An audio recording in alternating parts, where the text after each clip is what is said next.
Em 1965, Tupãssi ainda não era município. Chamava-se Gleba IV Lambari e ainda pertencia ao município de Toledo. Nessa época, ainda estavam chegando à Gleba os primeiros colonizadores, entre eles Dionísio Locatelli, Frederico Schmidt, Teobaldo Iappi e as famílias de Laudelino, Ervino, Alvino, Orlando, Orivaldo, Aldori, Auro, Raul, Ivo e Natalício Jandrei.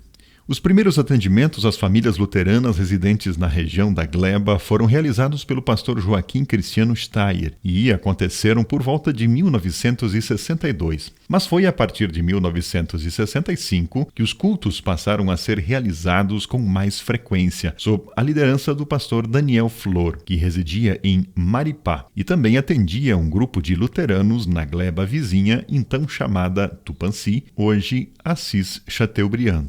Por estradas de terra, a bordo de um valente Jeep Willys, os pastores venciam as distâncias para manter viva a chama da fé dos corajosos colonizadores das glebas da região. Naqueles tempos, o trabalho agrícola era árduo e feito quase todo à mão. Não havia estradas daqui até Toledo, lembra um dos pioneiros, e a gente ia lá a pé ou de bicicleta pelas trilhas para fazer compras. Em 1966, a localidade, também conhecida como Colônia Pindorama ou Memória, passou a se chamar Nova Tupãssi, ao ser elevada a distrito do município vizinho. Só em 1967, a Gleba IV Lambari herdou o nome Tupãssi, um ano depois da Gleba ao lado receber o nome Assis Chateaubriand. A emancipação de Tupãssi só veio em 27 de dezembro de 1979, pouco depois da trágica geada negra que arrasou os cafezais e levou embora parte das famílias luteranas. Ainda assim, muitos permaneceram, unindo forças e tempos de oração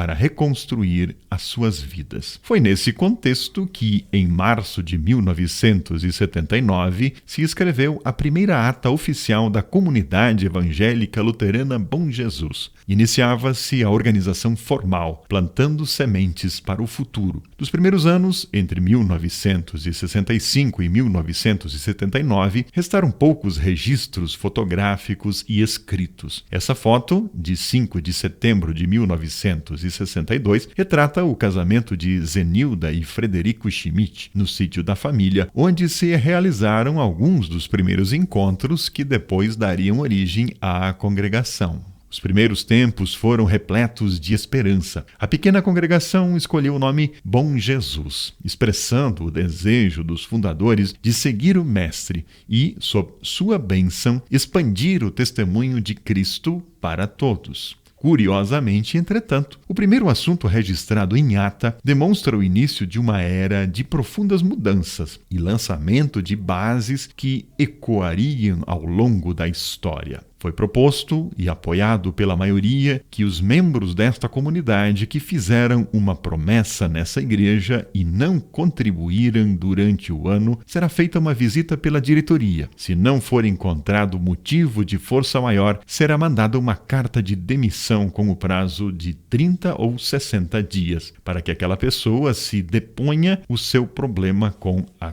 comunidade. Já na ata seguinte, entretanto, parte do caráter evangélico parecia ter sido resgatado. Após a leitura da ata da reunião, assembleia anterior, a seguinte observação foi registrada: não será uma carta de demissão, mas uma carta de aviso. Em seguida, o senhor Laudelino Jandrei, que morava no pátio da igreja, foi autorizado a criar alguns frangos por ali. Mas parece que a brincadeira e a recreação estavam incomodando alguém, não os frangos. Esses o seu Laudelino aparentemente cuidava bem, mas o futebol e outros jogos. Na terceira reunião da congregação foi decidido: todos os jogos foram proibidos antes do culto no pátio da igreja e que, ao terminar o culto, todos deveriam sair em pequena fila. Dito isso, assim registra a ata, o pastor deu um pequeno estudo sobre a oferta e contribuição. A seguir, ficou resolvido não mais fazer a festa que havia sido programada e planejada na reunião anterior. Também foi resolvido parar o piso.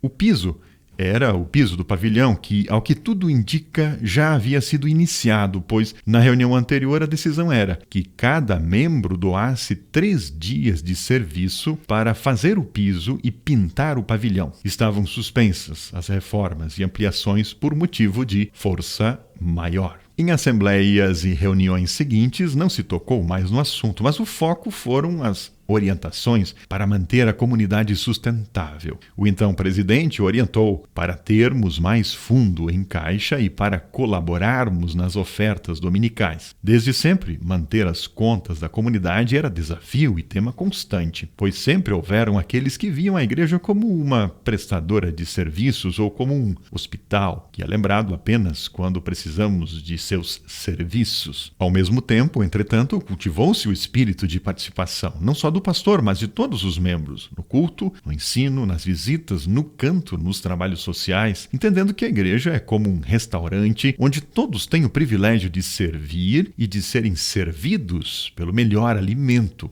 a palavra de Deus. E isso sempre demandou responsabilidades, seja por meio da oferta em dinheiro, oferta em serviço e comprometimento por uma causa que transcende a materialidade. Foram escolhidos os substitutos na ausência do pastor. E, em outras atas subsequentes, encontramos referências a grupos de visitação e assistência social mantidos e organizados pelos próprios membros. Com muitas imperfeições, erros, acertos e muita dedicação e comprometimento pela causa maior, o testemunho e a comunhão da fé no Bom Jesus, a congregação chegou aos seus 60 anos. Desde a pequena e aconchegante capelinha de madeira localizada na Avenida Lambari e anos depois, num espaço maior e mais bem estruturado, muitas histórias bonitas ocorreram. Muitas palavras belas foram pensadas, estudadas, escritas e proferidas pelos pastores e líderes de estudos.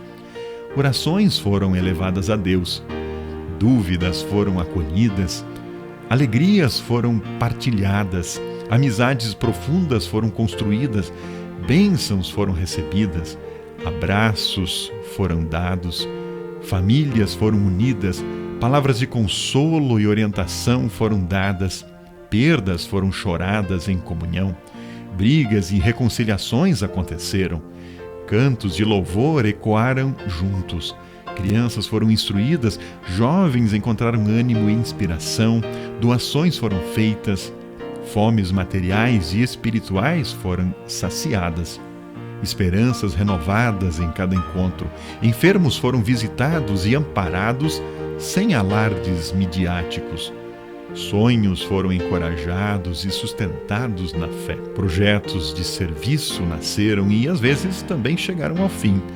Palavras de perdão foram ouvidas, o pão foi repartido, aniversários e conquistas foram celebrados, mudanças e conversões testemunhadas com alegria, risos ecoaram pelos espaços da igreja, lágrimas foram enxugadas com carinho, silêncios respeitados nos momentos difíceis, propósitos de vida fortalecidos na caminhada, tempo e talentos ofertados ao bem comum. A diversidade de dons e o seu uso foram incentivados. Novos membros foram acolhidos como parte da família. A fé ensinada e testemunhada às novas gerações. Atos de justiça e compaixão transformaram realidades. Teatros foram ensaiados e apresentados. Até uma espécie de curta-metragem foi gravado. Milhares de mensagens foram editadas, gravadas e compartilhadas para além das ondas do rádio. Solavancos e estradas esburracadas foram enfrentadas, seja no Jeep Willys, no Gol ou no Palio. Nem mesmo a pandemia, que desafiou e esvaziou igrejas mundo afora, foi capaz de apagar a chama da fé sustentada por Deus. A vida, sob as bênçãos do Bom Jesus, foi celebrada de 1001 maneiras nestes 60 anos. Parafraseando o Evangelho de João, poderíamos dizer: Muitas outras coisas belíssimas aconteceram ao longo desses anos, mas estas foram registradas para que vocês relembrem o quanto Deus os tem abençoado e para que mantenham sua fé firme e ativa, alimentando-se sempre do melhor alimento, a palavra que concede perdão, salvação e vida em Cristo. A Congregação Bom Jesus sempre foi e será formada por pessoas imperfeitas.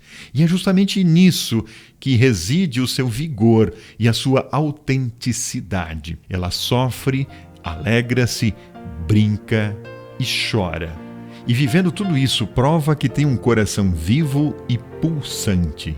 Deus a fez assim para que se mantenha simples, humilde e focada não em si mesma, mas nos propósitos traçados desde suas origens e que apontam sempre o bom Jesus como nosso guia e salvador. Ser comunidade do bom Jesus nunca significou perfeição. Significa ouvir sua voz, segui-lo e testemunhar com palavras e ações, errando ao tentar acertar, buscando e encontrando perdão e vida nova. Ser comunidade do bom Jesus é reconhecer que não somos donos da verdade, mas é aprender dia após dia nos solavancos da estrada, como alguém escreveu em 2006 no verso de uma ata de reunião de jovens. É aprender que o estudo da palavra de Deus nos santifica, encoraja, dá a fé, instrui e nos nutre. Eis o nobre e maior propósito desta congregação. Parabéns pelos 60 anos.